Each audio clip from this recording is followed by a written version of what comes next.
start at the end and then work back. So at the end, we built a plane that got destroyed. First, we threw it into the ocean and then it got crushed. But we had a lot of fun. So for those of you that don't know what Flugtag is or haven't, looked at it recently, let's see if this works. This is a compilation of Flugtag.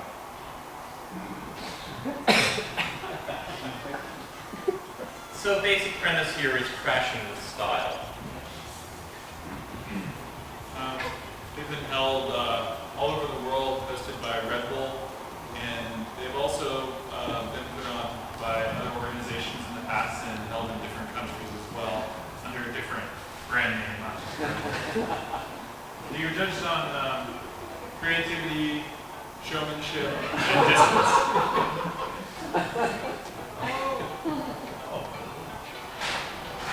And yeah, that's the presentation.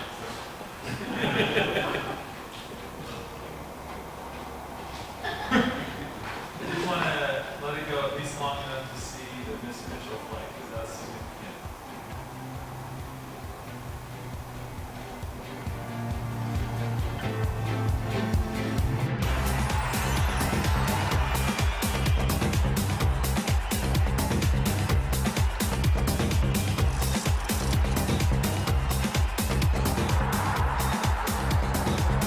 Workflow to capacity.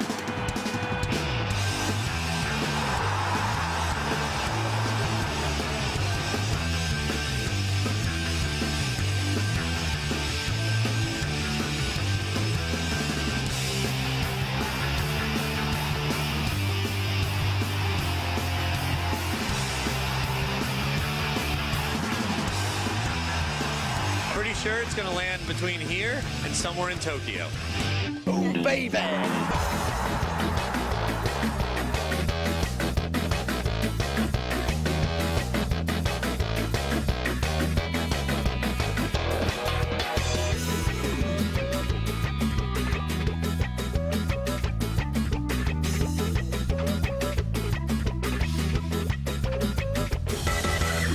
We definitely proved we have the power to crash. 1, 2, 3!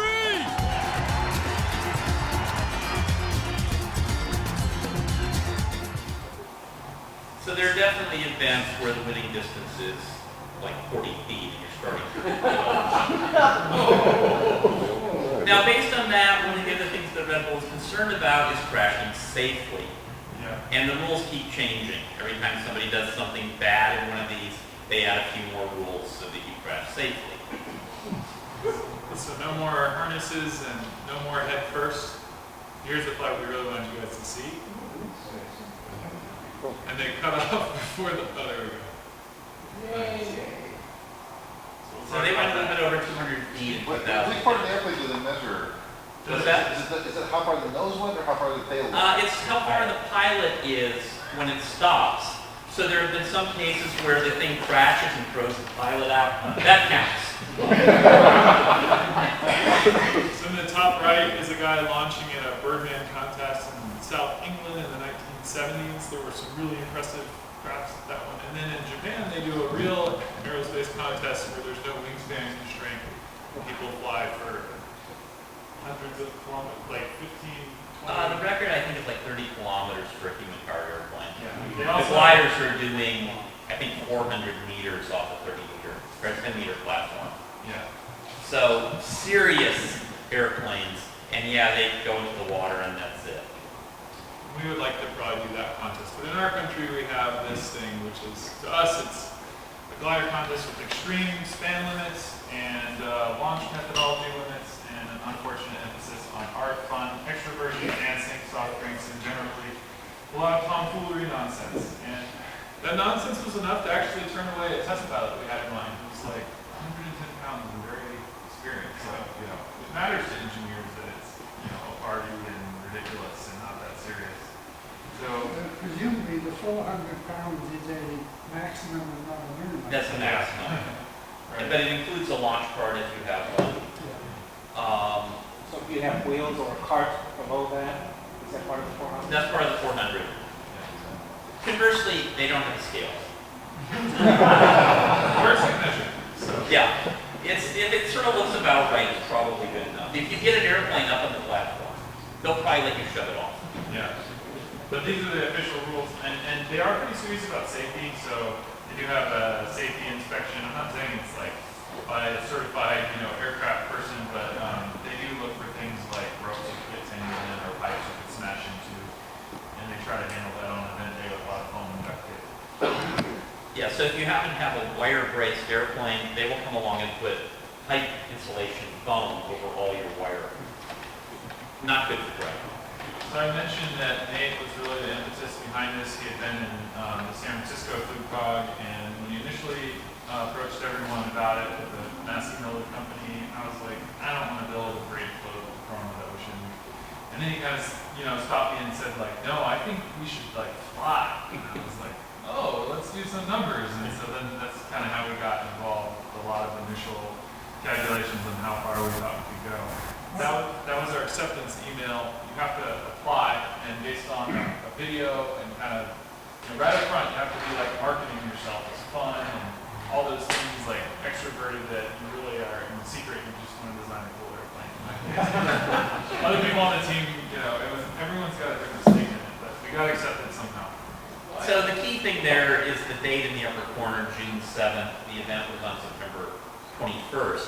So you get accepted, but they don't tell you the rules yet. Nate, when did you get the rules? It was like the very end of June, I think. Yeah, and the rules are big. There's a lot of emails there. So you get 2.5 months or something to do this? Right. But what are the rules about the separation? Like some of the stuff can just drop in the water. You can drop anything you want, doesn't matter. There's a wingspan limit, there's a height limit, which was much lower this year than in the past. We had to be below everything, airplane part, ready to go, had to be less than 10 feet above the platform. The platform was supposedly 30 feet high. You really didn't want to have bracing wire because they were going to make you put insulating foam over it. There's the 28-foot wingspan limit. It used to be 30. There's a device that you push it on wheels, and that doesn't go with the rest of the airplane. That counts in weight, though. How do they distinguish between the two pieces? They have absolute limits for what you are on the platform, the whole thing put together, and then how it comes apart after you go off, they don't care. 20 feet long. 20 feet long, 28 feet wide, and 10 feet high. If you can fit in that box, you're good. And way less than 400. And way less than 400. And not have anything in front of the pilot. The pilot cannot go head first. A lot of specific safety rules that keep getting added. So, we found out that we were accepted in early June, and we had a copy of last year's rules when it was in San Francisco. And it's a good thing we didn't do too much on it because they changed a whole lot of stuff. In San Francisco, there was not a height limit, I don't think. And we'll get into that a little bit later. So no matter how many people are working on the project, Chris and Bob and numerous other people are machinists, you have to put 5 people down that are going to dance, they're going to jump in the water, and they're your kind of core team that the talks to. So you get the team webpage after you're accepted with your initial sketch, which all we knew at that point was airplane and chicken theme, so that's kind of, we had one of our friends draw that up. And we were in. So I have a question. How many people sort of flew besides you guys? Well, Across the country? No, in this event. Just you long want to Beach? break it out into who made a sort of real attempt, because there's some things that there's no way it's going to fly. Yes. And the ones that sort of did fly was a much smaller subset of that, and the ones that fly well is infinitesimal. So you would say 2 other ones maybe? There was one that I would say flew. It would have done quite well if they had 60-foot high platform to come off of. They stalled all the way to the water. This was a Gorgeous airplane. Spruce Goose built by an RC modeler, and he did a fantastic job in the details, and just a little heavy and not enough wing to really fly. And not point fast enough. Yeah. So. And the pilot, once he realized he was dropping, he held full up elevator. I will say that it landed very nicely, and once it hit the water, the hull worked, it coasted on for about another 30, 40 feet on the water, which counted. So they flew 60 feet, but their official distance was about 110. They converted a lot of the potential energy in forward momentum when they hit the water. Yeah, not much when they were going through the air. And then there were things that looked relatively serious, except they structurally fell apart. They weren't stable. They were out of pitch trim. We'll get into that. Well, actually, right here. So when we started this, YouTube is your friend, and you go look at videos from previous events. And this is sort of in order of how long it takes to fail. The first thing are the structural collapse. The thing just folds up. Some of them fold up before they leave the platform. Now, I'm really talking about the things where somebody at least thought about flying, things that have wings. Some of them are too flexible. They just twist up. You get 30 degrees of wing twist as they try to go off the edge, and then it comes apart. Some of them are unstable. You'll see a lot of airplanes where the CG has got to be somewhere near the trailing edge of the wing, and they just flip over. You saw one of those in the little video. Or, if they're not totally unstable, they're at least out of trim and they can't control it, or the pilot doesn't know how to fly it. Then, if they've flown well enough to actually get going a little bit, they don't have lateral stability and they do a spiral divergence. There was one of those in Long Beach this year. And then, like the Spruce Goose, it wasn't launched fast enough, it was just stalled all the way till it hit the water. And there was one last year in San Francisco that was a very nice biplane, beautifully built. It was attached to the launch cart with a safety pin. They forgot to pull the pin. So they go off complete with the cart. They got the second place distance though, even with the It was about 50 feet. Okay. So we started out doing some flight simulations. And the first thing was, okay, how fast can we push one of these things? So got out a little utility cart, one of the things with cast-ring wheels, and had some people pushing it around in the parking lot, timing how long it took to go past parking spaces, and it said about 15 miles an hour. But if you've got this 28-foot span limit and the weights we thought we could get to, that's a huge, huge amount of induced drag. You get a lift to induced drag ratio around 6. So you're just not going to go very far. You need a huge wing area. You almost have a flying saucer. So the alternative is you take some of your height, you trade it for speed, and then you glide from there so you come off, you dive, and you pull out. So, next slide. And the best example of that was the one at the end of that video. It was Miss Mitchell from Minneapolis in 2010. And here you can see everybody going off the platform with the airplane going off. And they're trying to get up to flying speed. And they did pull out, and they just barely missed the water. They started out somewhere 40 to 45 feet high. And then once they pulled out, they had a big pitch oscillation trying to damp it out. And they went 207 feet, which was the world record at the time. And, we took a look at this and it's like, oh yeah, we can do better than that. We're all aero engineers, we can do this. So first step, you just look at the energy trade. Real simple, you've got so much potential energy, you can trade it into kinetic energy, go faster. Simple aero model of the airplane. And it's like, okay, yeah, we dropped 10 feet, then we're instantaneously in a good glide. We can go a long ways.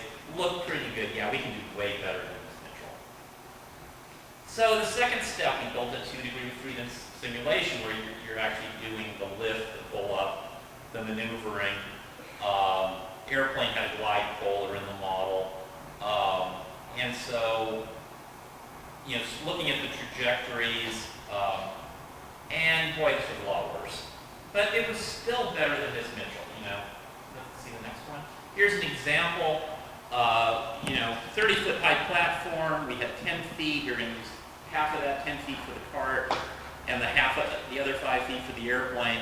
So we start out at 35 feet. We come off at 15 miles an hour, trying to glide at 19. And so you go down, you pull out. You end up going about 24 miles an hour peak, and you go out just past 250 feet. So better than Miss Mitchell at 209. So Zach, I'm gonna let you explain this one. Okay, well, so that trade of how far you dive before you get to pull out and glide, and how flat you get to glide after you pulled out, really depends on your aspect ratio. And since you only have 28 feet of span to worry about, when you talk about aspect ratio, you're really just talking about wing area. So you can throw more wing area at the problem and get a plane that doesn't glide as flat, or you can throw less wing area at the problem and have a plane that has to dive longer to get up to faster flying speed, but then it can glide very flat. So looking at this trade, I've plotted a bunch of different aspect ratios, which all have different, wing areas. The green line aspect ratio of 4 that we ended up with is about 200 square feet. And on the x-axis, I've got headwinds and tailwinds, which we're very worried about. And we didn't want to design a glider that can only work with a headwind, or it would totally fall apart in a 2-mile-an-hour tailwind. So this is a 10-mile-an-hour headwind, and this is a 10-mile-an-hour tailwind. And this is the best distance that I could get out of that aspect ratio glider for that flight day. So like for a still day, the farthest flying glider was about an aspect ratio of 5. And 6 and 4 weren't far behind, and an aspect ratio of 3 really wasn't that bad. And any higher aspect ratio than that, and you can see we're going less than 50 feet, what's happening in the simulation is it's hitting the water before it can actually pull out. Now those designs are doing fine once you start getting headwind, and in a really stiff headwind, the skiing wings are flying the furthest because they have plenty of airspeed when they launch. But once you start getting into the tailwind scenarios, only the lowest aspect ratio gliders can actually pull out and go anywhere. So this kind of led us to the green aspect ratio of 4 line. Okay, so the next step beyond that, particularly looking at what Ms. Mitchell did with all the pitch oscillations, is Mike Sherbach here started writing up a 3-degree of freedom simulation, which actually included the rotation dynamics. And then things started looking a lot worse. We had huge pitch rotation rates. We needed huge elevator deflections to fly the airplane around those pitch rotations. And this was enough. We weren't even sure that the linear aero modeling we were doing was even going to be accurate enough. We did find out that the initial body angle that he launched at was critical, which is something I don't think anybody else had figured out before. But it could work. So this is the design we had at the time. On the upper left is a vortex lattice model in a program called ADL, which is just a good way of sorting out stability and trim on these. And then in the bottom corner is a picture of a little free flight hand-tossed glider of the configuration. So the idea here is the pilot would be sitting in it, it would be on the cart, you shove the whole thing off at 15 miles an hour and then see what happens. And so here's the result. This is launching at 15 miles an hour, body level. You come off, we started out at 34 feet, we realized we needed a little bit of overlap between the cart and the airplane.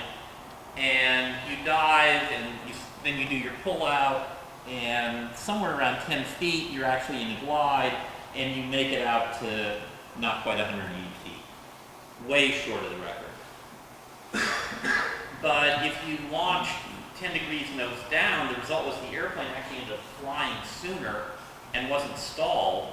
And this is a different horizontal scale, but this is going out almost 240 feet. So better than the record, but not by a whole lot. It's still scary to figure out how to pull off this minus 10 degree body angle on this 15. Yeah, because once you rotated the airplane, you didn't fit in the 10-foot high box anymore. So none of the simulations we did included any ground effect. And the issue is largely my prior experience from the human-powered aircraft world, where bunches of flight testing had not shown any significant ground effect, way, way less than theoretical predictions. This was really true if you were over water, which we were going to be, but this is just a bunch of flight test data from the dataless prototype airplane, where we towed it up high, let it glide down, very, very calm weather at NASA Dryden, and you can see the scatter plot that we have there with the theory. And if you try to fit a line into that, it slopes the wrong way. I mean, there wasn't really much ground effect that we could measure. So we were basically saying, we're going to design it without it. If it works, and we'll take advantage of it then. So the result out of this is all of a sudden we had a lot more respect for Ms. Mitchell. It's like, yeah, we could do incrementally better than they could, but it's a tough problem. You end up having to have a huge amount of elevator to make it through the pitch maneuvers at the beginning, then it's real sensitive for the pilot to fly later on. There was no way we could figure out to safely practice this. If you did it over water, that was kind of safe, but it cost you an airplane every test flight, and we didn't think we were going to be able to produce a dozen airplanes. And in all of these things, we needed at least 20 feet of initial dive. So we decided this is maybe not a good idea.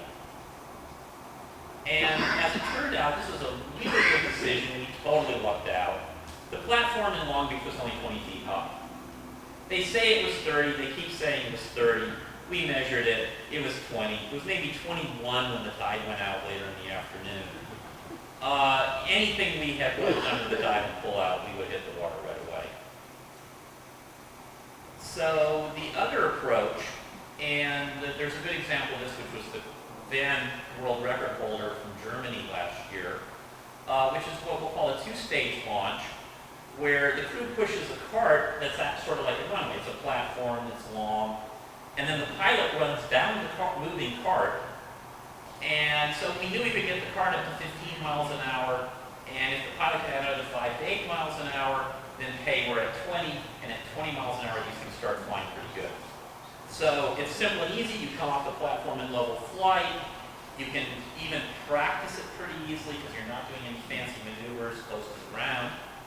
So this is the flight from Germany in 2012. So they went 226 feet. So really tall cart. That's an 18-foot high cart on a 27-foot platform. And they still had to dive and pull out. So they had a bunch of things that we couldn't do. They started out 18 feet up. Their total height was probably 22, 23 feet at least. They're going head first. We couldn't go head first. The pilot was in a harness. We couldn't have a harness. So a bunch of differences. But we decided this may be the better approach to the problem.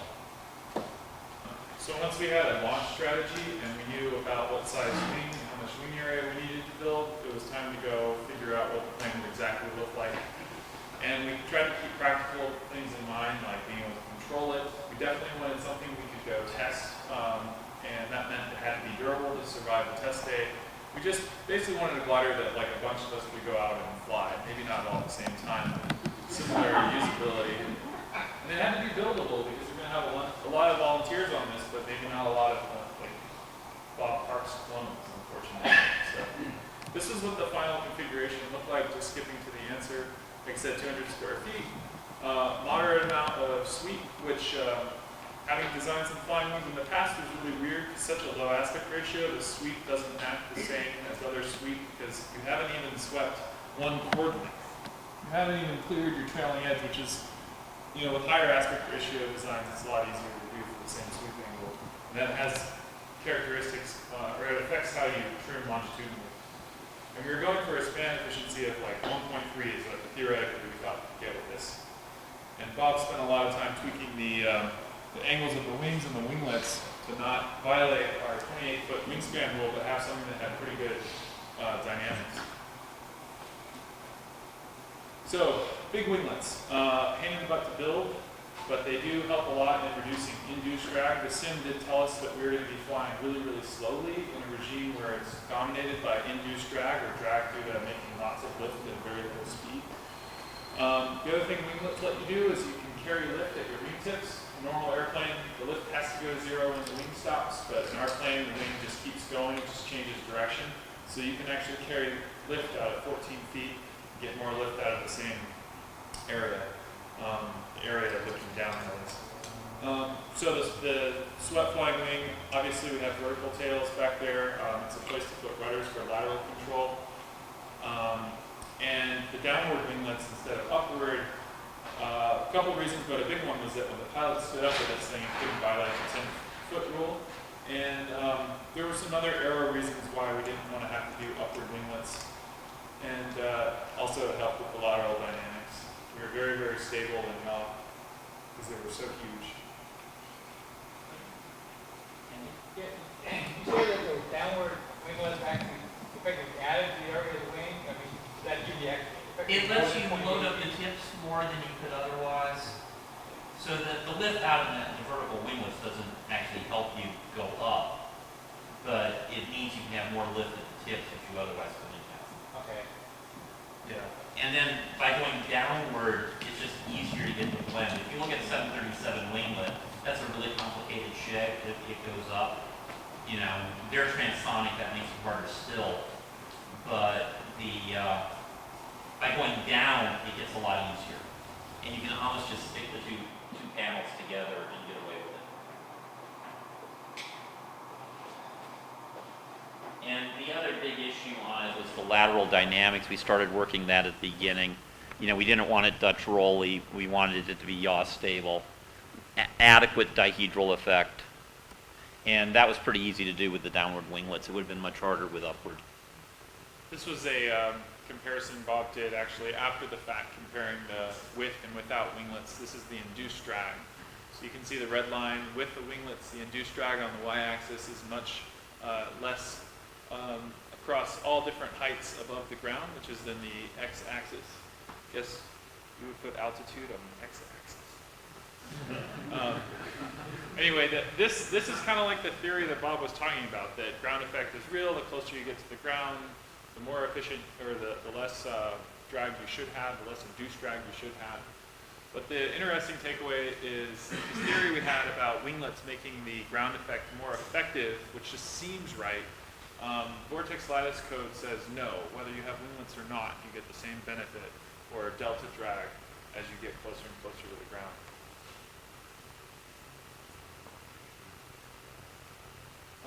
So the tail list benefits was that mostly we were looking for ways to build fewer parts. We knew we could probably do weight shift for pitch, and we knew that this had been done before because there were lots of examples from the 70s of this having been done. And we also knew that if we did have to do a big pullout in case we had tailwind or something, that the pitch dynamics would be a lot more advantageous. Without a tail to swoop through to pull out, it was just going to be able to rotate a lot faster and get level and fly. And then, for me again, I've built some RC, or designed some RC and some UAV flying wings, but this was really different. Normally, you play with sweep and twist and airfoil sections to approximate a tail. So this image is great because this could be a normal airplane, a flying wing, or even a canard. Your backlifting surface is usually at a lower angle of attack than the front. So with a flying wing, this is like the root, and you sweep out, you twist out into your tip. For a tail, it means you usually have a little up elevator. For a canard, it means you have a little up on the canard. But it's just kind of a basic airplane thing. The weird thing about this airplane was this low CG business. You can imagine like these paragliders, how it's really intuitive to look at that and realize this is kind of a pendulum system going on that gives it a lot of stability. Well, that's a weird one for me. The math all still works out. You just need to like sum all your forces and moments about a lower point, and it predicts everything properly, but it's nonlinear, and that stability, it's a stabilizing effect, as you can guess from the paragliders. Obviously, ours isn't that stabilizing, but that effect isn't there unless there's a pilot hanging from it. So the airplane by itself weighs 85 pounds, and the CG is way back on the trailing edge, and then with a pilot, you know, it's another 130 pounds, the CG has moved forward, and now it's stable. But while you're running with it and you're launching it, it's not stable yet. So it's a really interesting dynamic that worked out in the 70s. Okay, this plot didn't show up. I didn't think you had a shot in hell.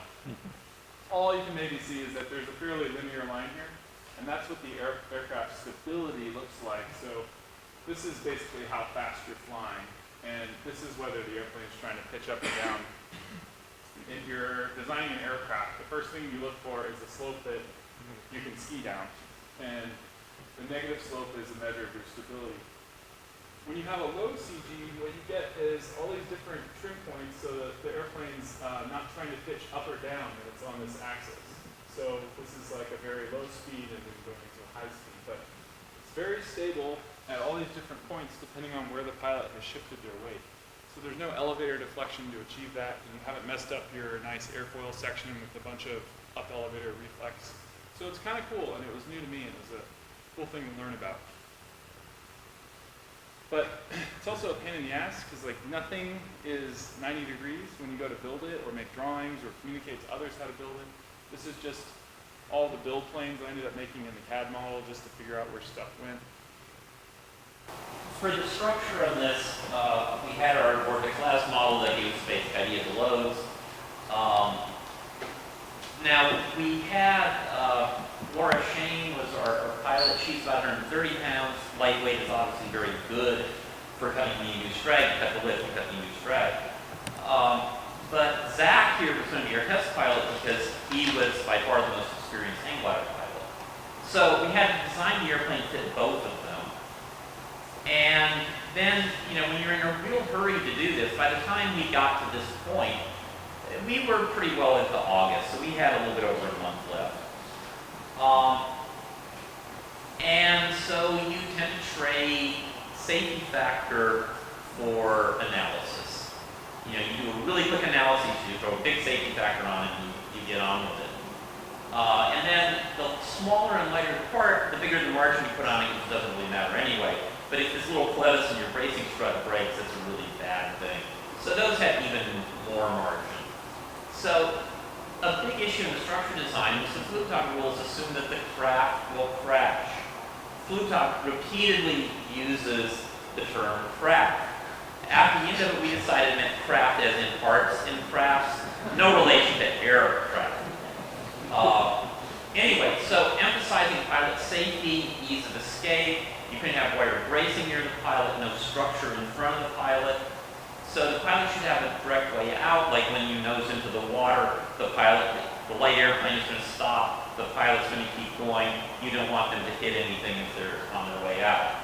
We also had this height limit, which kept us from putting a king post on top. If you want to do wire bracing, it's really nice and light, and we could have wires if they weren't near the pilot, but usually with wire bracing, you also have to brace it to take download, which means you want to put up a post to run download wires from, and we couldn't do that. So that meant all our loads turned into compression and bending loads. So anyway, we went back and we looked at a bunch of 70s hang gliders because that was before hang gliders got really good. So the pilots tended to be upright, they were not in harnesses, they were not head first. We couldn't do harnesses, we couldn't do head first. So this was good things to sort of copy, but they were all a lot of racing wires that made them nice and light, but we couldn't do that. They all had structure in front of the pilot. The pilot was basically in a cage. Cage is entrapment, not a word that Red Bull wanted to hear. So here's some prior art. 3 of these are from the 1970s, I think the other one's the 1870s. But, you know, very common thing here, all the pilots are upright, we can do that. They're basically hanging on their armpits, we can do that too. So these were the kind of things that we took a lot of inspiration from. And the one in the bottom right dominated a South England Birdman competition in like 1975, flying 218. It's a VJ-23 foot launch sailplane. So the basic structural concept, going way back in human-powered airplane history, off-the-shelf aluminum tubing. So this is a go to the store, see what's in the rack, sit there with a calculator, design around the aluminum tube that was in that rack, buy the aluminum tube stuff into the van, drive home. Simple, fast, done. So the rest of the details on this leveraged a lot out of previous human-powered airplane experience, in particular this airplane, which I was a designer on in 1979. This is the MIT Chrysalis biplane. 73-foot span airplane, lots of wire bracing, but it was all aluminum tube primary structure.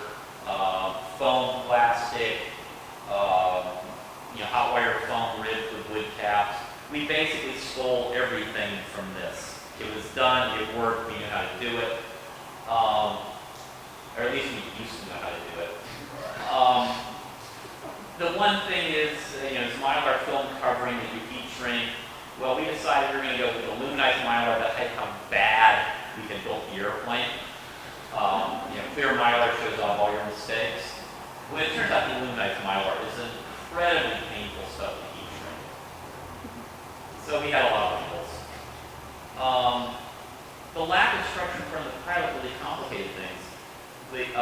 Everything had to be done with bending loads instead of tension loads and struts or wires. So I came up with this very fancy wood bent beam structure that went behind the pilot, and then the two pilot support rails were attached to that. So it had like 500 foot-pounds of bending moment in each one of these things. But it was worth the effort. Laura really appreciated it when she hit the water. And we got past the Red Bull safety committee. So this is basically the structure layout of the airplane. The winglet spars are just laser cut plywood.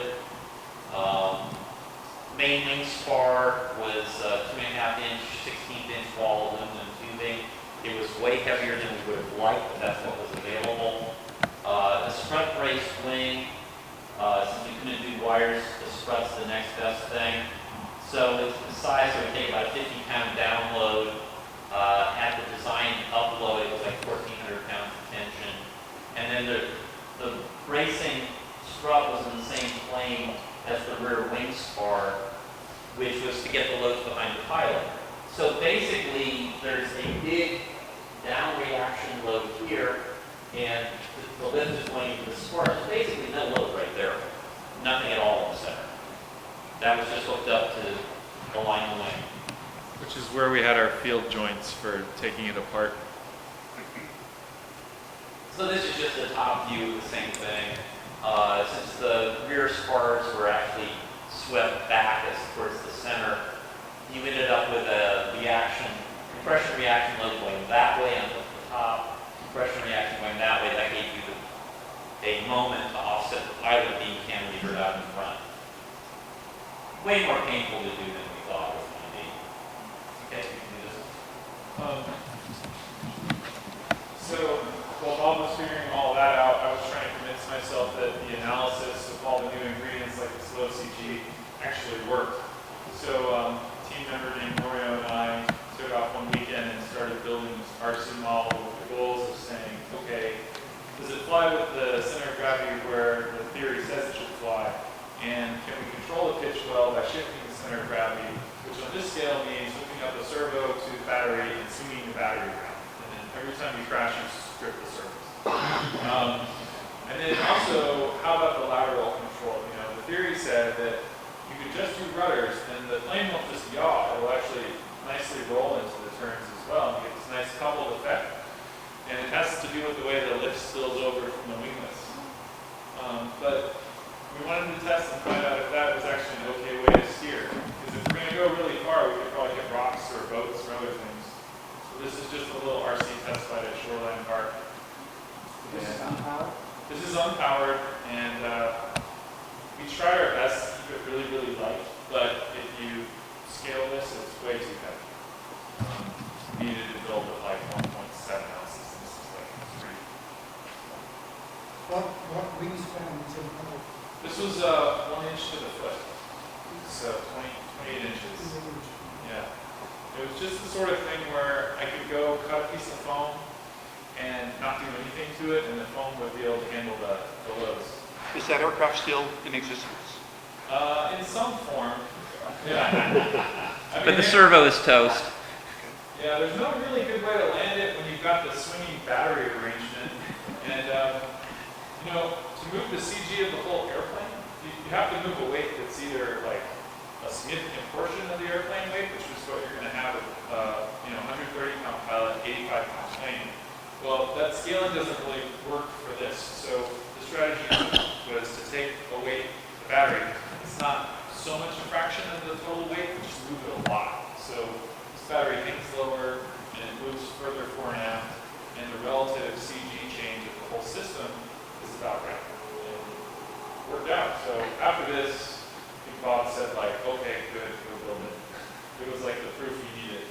Yeah, I tend to be sort of a flying wing skeptic. Zach is much more enthralled with them than I am. So anyway, by the time we got a design, we had a structure design, we had a bunch of pieces, we had a place to build it.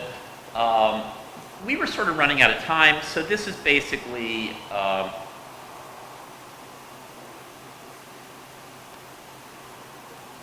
this is real time.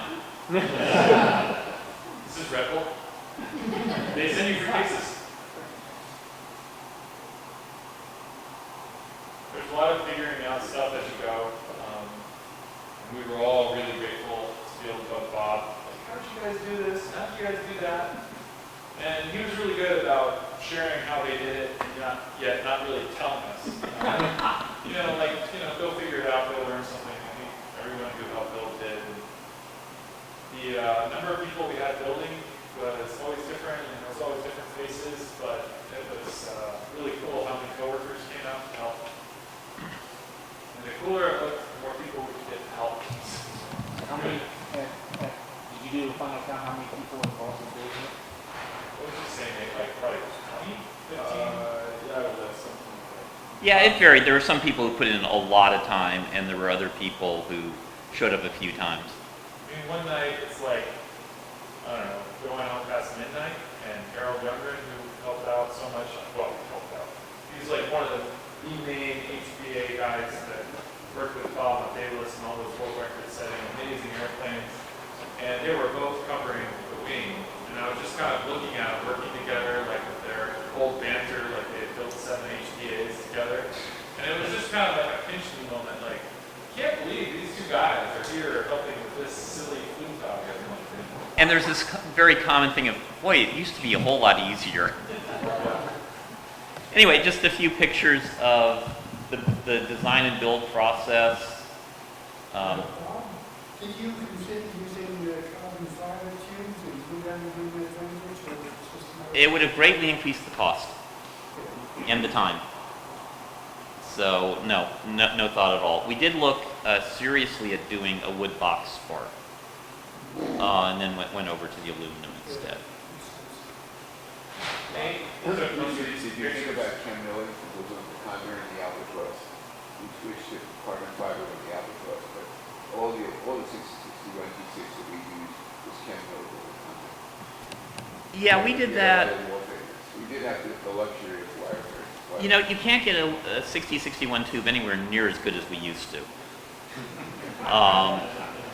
You know, in the 2.5 inch size, 16th inch was all I could get.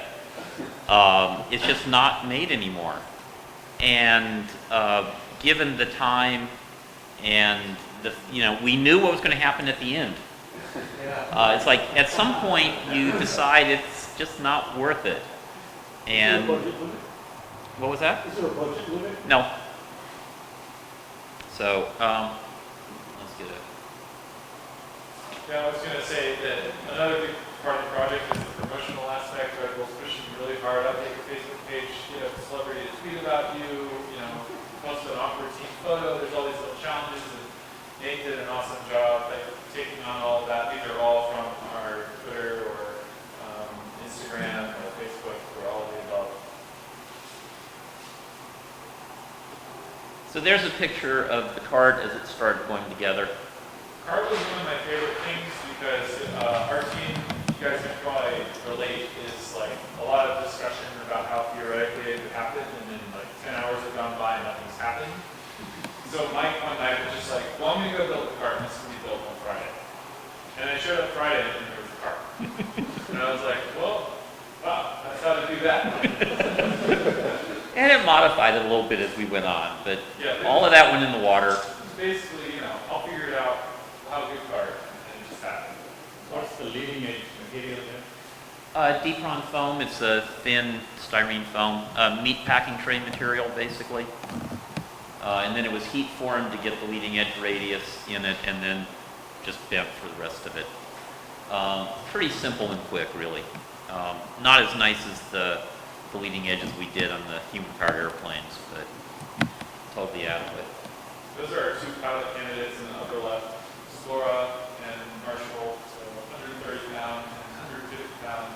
They agreed to have their weights published. But The tubes were really scary because Bob sized it so I could do the test flights with that thing, and you know, the space for my armpits. But on Laura, like they're like by scale, they're like out on her elbows, and she's having to do one of these to like, you know, not fall through. Commercial, not as bad. But you know, I asked like, hey, is this gonna work? We even narrow it up. And she's like, no, I can do it. So, Laura is very strong. yeah. Most of your materials local. The Depron was mail ordered. The Mylar was mail ordered. The aluminized Mylar comes from hydroponics places. I think it's so that people don't see what you're growing in your hydroponic vat. Yeah. Yeah.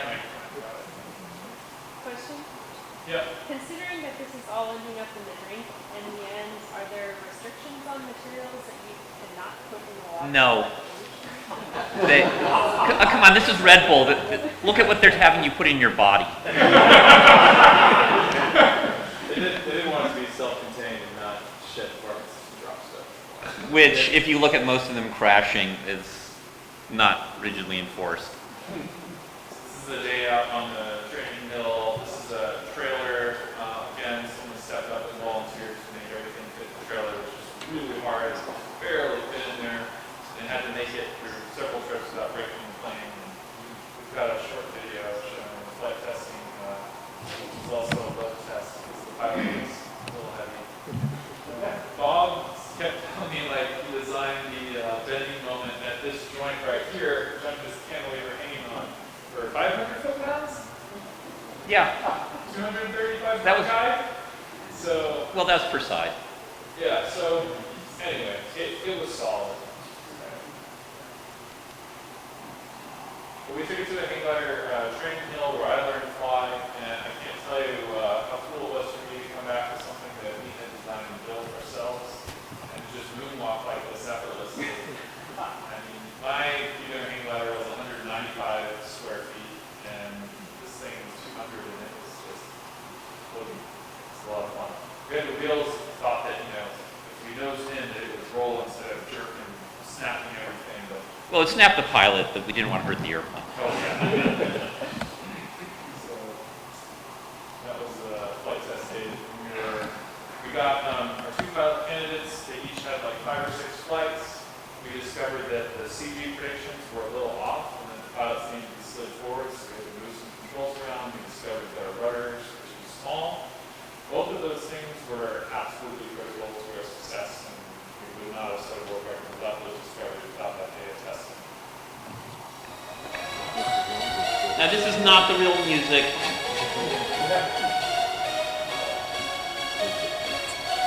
Okay, this is...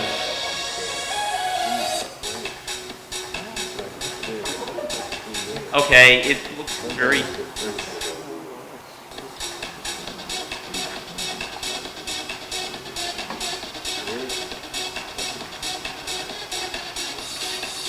Species of flying right rudder, with the rudder extensions we added to the flying right rudder almost the entire flight. Because the plane wasn't built exactly symmetric.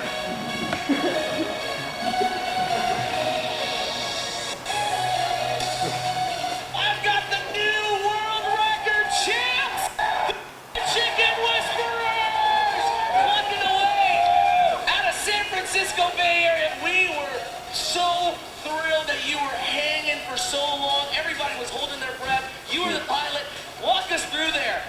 I decided running to the front and jumped off and held on pretty much. And it helps to be a little light here so you can glide for as long as you can. Did you think you were going to break the world record today? We're hoping for it. Weird enough. It's a shorter platform, a lot of variables. Yeah. What do you guys think of this group right here, the Chicken Whisperers? Make some noise for them! I think we're setting some records here in Long Beach, everybody. That didn't get into the dumpster. The first thing she did after she landed is swim out, ripped off the piece of the nose that everyone had signed that was worked on the plane, and now it's framed in the office. Yeah, When she came swimming over with that piece of foam, and after seeing her fly, I got bullshit. Yeah, the other interesting thing was when she was picked up by the jet ski. They had a little platform on back that people would ride on. The assistant on the jet ski was trying to get her to sit down. It's like, wait a minute, she just jumped off the platform. Don't want her to fall in the water. Okay. Okay, so I guess this is our bragging slide for the technical part. If you look at the distances, what we flew, and then the German team's record, and the St. Paul Miss Mitchell record, it's kind of been a steady increase. But when you consider the new rules where you can't build these giant 15-foot launch platforms, and you have a 20-foot flight deck to start with, and you look at how far we went for how much altitude we had to work with, then that's what we really get to brag, because it's totally set a new precedent for really the drag. The 10 feet limit included the 2 feet of the Yes. launch platform. So Right. you have to match Yeah. those. Yeah. So we launched at about 22 feet. My estimate for the last year's German hang glider was they had a 28-foot high platform and about an 18-foot high cart. So they were about 45 feet. So basically double. And we had about a 5-mile-an-hour headwind. I don't know what the winds were for the other ones. The wind on this one is like, well, you get the headwind, it makes the launch easier, but you're not going to go as far. So you got that trade there. I think we could have done just fine with 0 wind. So, I don't know, I feel really lucky for the wind because I think near the water with the boundary layer, there may not have been that much headwind when she got in the ground effect. So, I don't know if it worked out that ideally, but I suspect she may have gotten the launch benefit, dived down, and not had as much. Yeah, the meteorology in that harbor was incredible because it's this very small harbor. The width of it is only about 400 or 500 feet, and then the other axis is 1,000-ish feet, and it sort of wraps around with all this tall stuff around it, and the wind in that area was totally different than what it was on the other side of the breakwater. And when we found out that the dock wasn't as high as they advertised, we were fighting to try to get the launch last. I was pushing on Nate to push on our liaison to say, let's launch last because the tides would be the lowest and we'll be the closest to the tide. But by the end of the last launches, it was like gusting 15 from the side. It would have been really sketchy to say the least. It's just not having the plane blow off the top is a big deal. And getting off in one shot is. Yeah. Did you notice any ground effects? I would say that we probably had some.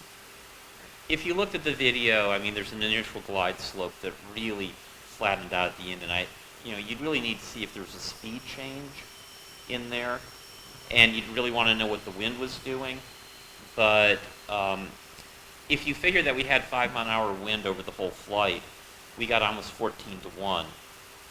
And with the winglets, the induced drag to lift ratio would have only given you about 12-1. That's not counting all the stuff that's thinking out. Yeah, the pipe, the chicken soup. Yeah, we had a vertical pilot because there wasn't anything we could do about cutting the pilot drag in the time we had.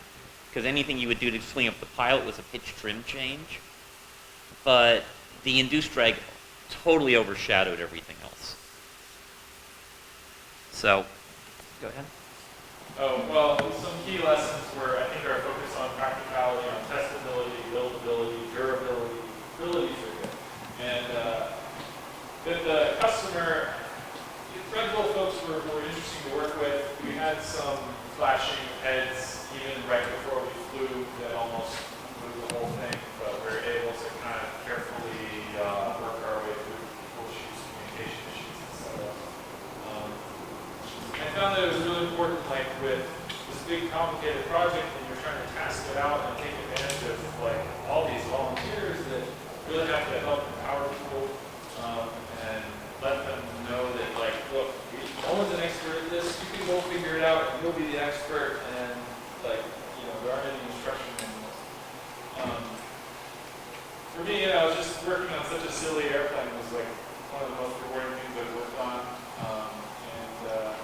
I was put this initially together for some students, and I just told them, like, sorry guys, I haven't figured out how to beat the all-nighters. We have many, many all-nighters. Was all the funding in Taiwan? We got sponsored by the company. We probably spent about, what, $2,000 on the airplane? That's it. Just two. Yeah, the logistics costs were large. And the rest was travel. Yeah, the travel costs. And then the company did front pay for the victory dinner afterwards. That was expensive. And framing all the pictures. So actually, one of the outcomes of this is we've just been remodeling the office space at work. So in doing that, we're creating a couple of new conference rooms, and one of those is going to have a little plaque on it in honor of the Chicken Whisperers. It's now called the Chicken Coop. Okay, so if you want to win one of these things, first thing is test. I mean, if we had not gotten in that flying session the week earlier, we wouldn't have done anywhere near as well. You know, the pilots got a chance to try it. We figured out that, oh yeah, we need a little bit more rudder. We're probably going to need to have right rudder. This is where the pilot has to be to trim it. There were some major changes to the cart after the practice session because we realized that this thing was an absolute pain to hold on to until you got it in the air. So the cart really aided the launch. Anyway, so the testing super paid off, which means you got to get it done ahead of time. It's always going to be later than you thought, so we were aiming at being done by the end of August. We actually got done by the middle of September, which was close enough. And for something like this, better is the enemy of done. So there's this motto, which was Flugtag, good enough. You know, it didn't have to be any better than that, but if you really, really want to win, the critical thing, get a great choreographer. And the yellow chicken suits really paid off. I was over by the lighthouse in the big crowd watching all of this. And for a lot of the other teams, you couldn't see the people when they were doing their dance. They were in green or brown and they just blended into the background. This stood out. We ended up getting by far the biggest ovation for the dance of anybody there all day. The only thing that was at all competitors were the pro basketball cheerleaders doing a demo routine. But they didn't have an airplane. I was worried until I realized they didn't have an airplane. So, anyway. Okay, that's it.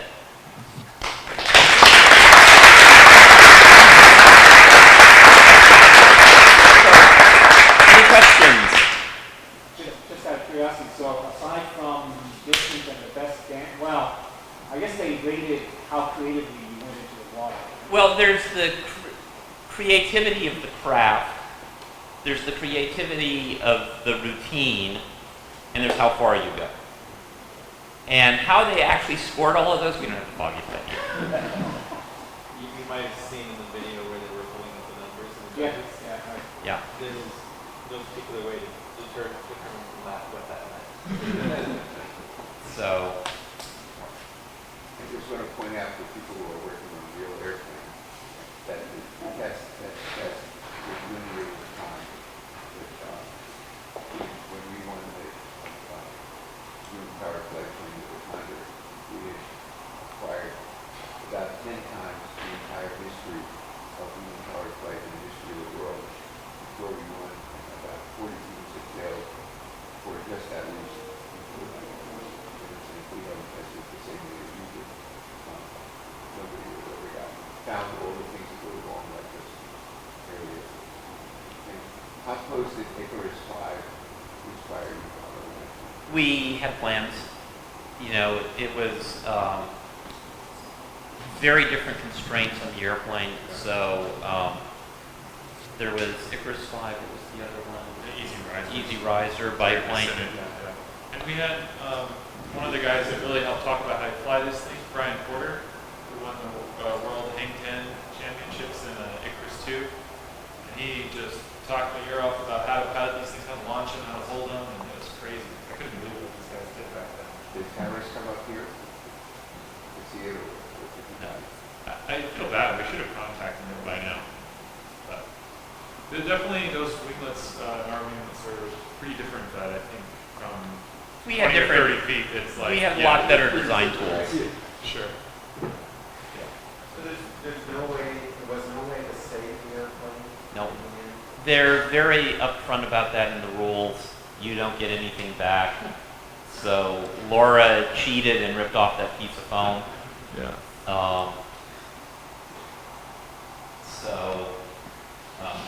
But you know, she had the advantage. All of the throughs in the boats were back expecting 20 feet, and you know, here we are, you know, 250 feet out there, and they're sort of watching this thing go by, and she had plenty of time before anybody got to it. That's so funny because this is going on just behind the flight deck. All the cameras are on here, and they're crunching your craft right here. I saw that in the video. Yeah, we were celebrating. Amazing. Yeah. And honestly, when we were unloading it for the last time to assemble, it's such a pain because you're so worried that like, oh, I could slip and the whole thing's broken. And we were kind of, I mean, somewhat relieved we didn't have to like haul it back. Yeah, well, on the winglets, did you tell them thinner out, optimize? No, they were, the airflow reference line was 0. We looked at toe in, toe out. It didn't make a huge amount of difference, and 0 was easier to build. Can you talk more about the interaction with, how you said the customer might have a different perspective? Can you elaborate on that? Well, Red Bull is marketing. We are engineers. Need I say more? That's clear before I came here. Yeah. Some of the ways that manifested would be like our tech inspection. So we're seeing them come down the line, and I'm finalizing the rudder cables, which are, you know, you twist here, a little thread pulls out the rudder. And they were putting giant foam pool noodles on anything that looked like a wire, cable, thread, whatever. So I discreetly disconnected our rudder cables and sort of twisted them up to the side, and then reconnected them after tech. But I just knew we were going to have giant pool noodles on a tiny thread that was duct taped to a twist grip. It's not going to strangle or hurt anyone, but they would have, you know, thrown it. The other thing is, tech inspection was like, they saw the aluminum tubes, and what, you know, your whole pitch is sliding your armpits on aluminum tubes, and they were like, you got to cover that in foam. They handed us pool noodles and duct tape. And I'm like, this is how she can control the airplane. You know, we were just trying to be delicate. I think Nate helped out a lot in keeping me from being like a know-it-all guy who's going to piss off this marketing guy. And they were pretty stressed. Like, they were really, you know, trying to keep the thing running, and maybe, especially the guy on the flight deck, the day before we said, we're going to get up there, we're going to sit our glider on the ground, we're going to put sandbags to hold it down in the wind, and then we're going to do our dance, and then we're going to load it on the cart. And it was hard for them to understand with this 2-piece airplane cart, but they all said it was fine the day before. We get up there on flight day, adrenaline flowing out of our ears, and this guy starts yelling at us, like, I didn't say you could bring concrete up here, and he just thought we had bags of concrete. I don't know what the problem was, but then he demanded that we have the plane sitting on the launch pad before it would go, so that's impossible because the pilot has to hold it. And then someone ran over to hold it for us after we negotiated that, and they twanged the rudder cable, which could have snapped it or pulled it, and made Laura unable to steer, which would have just resulted in a long left turn, you know, and crashed into who knows what. So, I mean, it was like on the verge of disaster a couple times because of the, they want you to have a safe crash, and we want to have a safe flight. And that's just crazy. So this is choreographer. A guy named Lewis, who's a great dancer, and he put so much thought in picking the song, and to like, every 4 bars was like a different sub-theme in his mind, of like how it all flowed together, and how it matched the lyrics. How many hours did we practice? Before the event, maybe After the event. Yeah. the day of? Yeah. Anyways. Yeah. I mean, at the beginning, we were a bunch of like tough guys and engineers who were like, Crump, I gotta go dance practice, and I got a plane to build. And by the end of it, we were all, you know, getting into it a little bit. Lewis is one of the engineers at Z, and he was a grad student at Stanford in some of the dance groups there.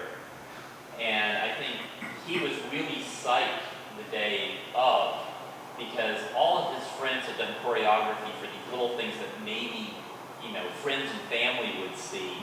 And here was his routine in front of 110,000 people and living forever on YouTube.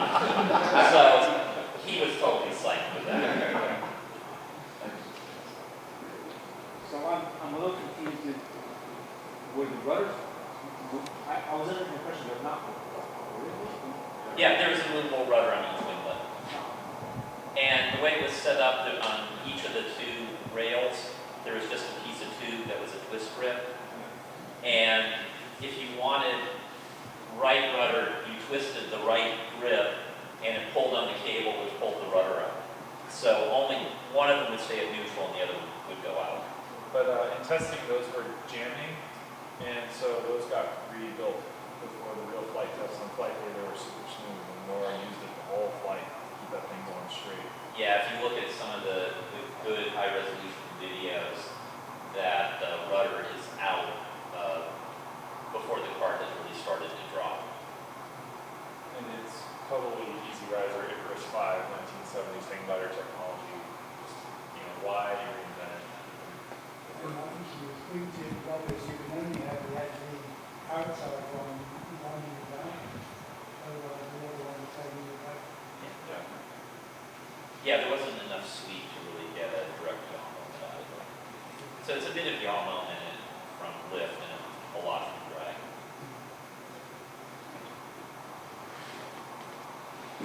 Anything else? So outside of bragging rights, I hear you got the huge trophy, right? Yeah. That big. So it's kind of like, you know, you're the reigning champions for the year and then. Well, we actually got a trophy for Long Beach. Okay. Red Bull really did a major event this year. They did 5 of these in one day, scattered around the country. So there's Miami, Chicago, Washington, D.C., and I think it was Dallas. But honestly, your craft is awesome. I mean, from the video, it looks like a really paper thin, like paper airplane that somebody just folded up. It looks so cool. So congratulations to you. Although, you know, in terms of the airplane creativity part, we really lost. But some of those other things were just amazing. You know, somebody built the house from the Pixar movie Up. Yeah, the pilot just sat on the roof, and they had all the balloons, and it just, you know. Well, took off afterwards and went through the house because they didn't want the pilot on the house when it went in for safety. And then the Oakley team built this amazing, like, sci-fi yeah, and it was like from 3 inches away, it was, you know, exquisitely detailed. It was amazing. Whereas, like, with us, like, Nate was putting Sharpie marks on winglets to make them look like feathers, which actually I've heard a lot of compliments on that they like the winglets look like feathers. But yeah, this is their recap of like all 5 going on at the same time for the 2013 ones. And there were a lot of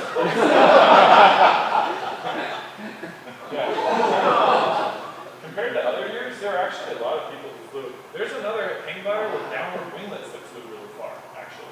That I guess poor guys, they would have like gotten a lot of attention. You're not going to try to do this, yeah, are you? Well, one of the things they've said is they're not doing it next year. That thing actually flew very well, but the pilot got some extra distance at the end. I started designing the 2014 Flugtag plane. There was a picture of the trophies. One of the things you can do in the rules is you can pedal a prop. And so Bob knows a little something about that and started running numbers on how far we could go and started tossing around numbers like 500-600 feet. And I was just like, oh my gosh, I haven't let the pain wash away from like all the nights like I never saw my girlfriend and I never got much sleep. But yeah, I guess Red Bull kind of answered that consideration. Yeah, they burned out this year. And then there's this question of like, what would Red Bull, could they even handle that level of like, there's a lot of risk with putting that much engineering time into like, we'd have to up everything, our craftsmanship, our design, our testing, and then we could show up and there could be a 15-mile-an-hour tailwind. So like, I don't know, the amount of effort. The other issue is if we would have had something like this year, you would have run into something very hard. Yeah. like either a breakwater or boat. It was somewhere around the 400-foot point. It was pretty flooded. You know, most of the things go about that far. Celebrity judges. We were supposed to have Hasselhoff, but he had some family problems. So we saw the workaholics, which was pretty cool. And then So what you could tell, how many of the competitors really aeronautical engineers? at Long Beach, there were the group that had some RC. Well, hang on a second. That one that just went in, the blue one, The blue one. that was Embry Riddle. Yeah. Oh, Okay. really? And then there were aeronautical engineering students from, where were they from? Long Beach. Were they from Long Beach? So undergrads. Yeah, a couple of like media articles have sort of pointed and said like, well, of course, you know, like engineers, they have to win, but actually the thing's just littered with history of engineers who completely failed. It's not your diploma that gets you distance, it's your ability to like pull all-nighters and go test it and fix problems. I don't think you need an engineering degree to do that. Yeah, well, total luck. Like the wind and there weren't any injuries at Long Beach, so I can't say nationally. There was one of them, Oh, there was an injury. there was one that basically flipped this one. Yeah. Okay. This one worked pretty well. Yeah, this is one of the flyers, pretty badass. So, I'm curious, if instead of pushing the cart, we build a bicycle, You can't, cart. it's in the rules. Oh, you can't do that? You can't pedal to drive wheels. Oh. Do you think there might be another venue for engineers? Yeah, we were talking about that. We were like, what if some organization had like, you know, a glider competition that had similar aspects, whether it was span limit or something, you know, what would the best set of rules be for engineers? We didn't get very far from what that would be, but I don't know, send us to Japan maybe. But Bob doesn't want to do that, because then you have to build something. They do such a good job as we look horrible in comparison. You'd have to go build another Halo. Are you going to do it again? We were talking about it for next year, but since Red Bull sort of burned out this year, and they're not doing one next year, so I don't know if we would, you know, who knows, 2 years off. Somebody should reach out to Mountain Dew. Reach out to Mountain Dew. Mountain Dew. Oh, Mountain Dew, yeah.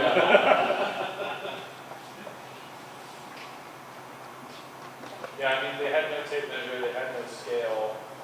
I mean, I don't know that, they're definitely the wrong people. We have no idea how they measured the 250 inch.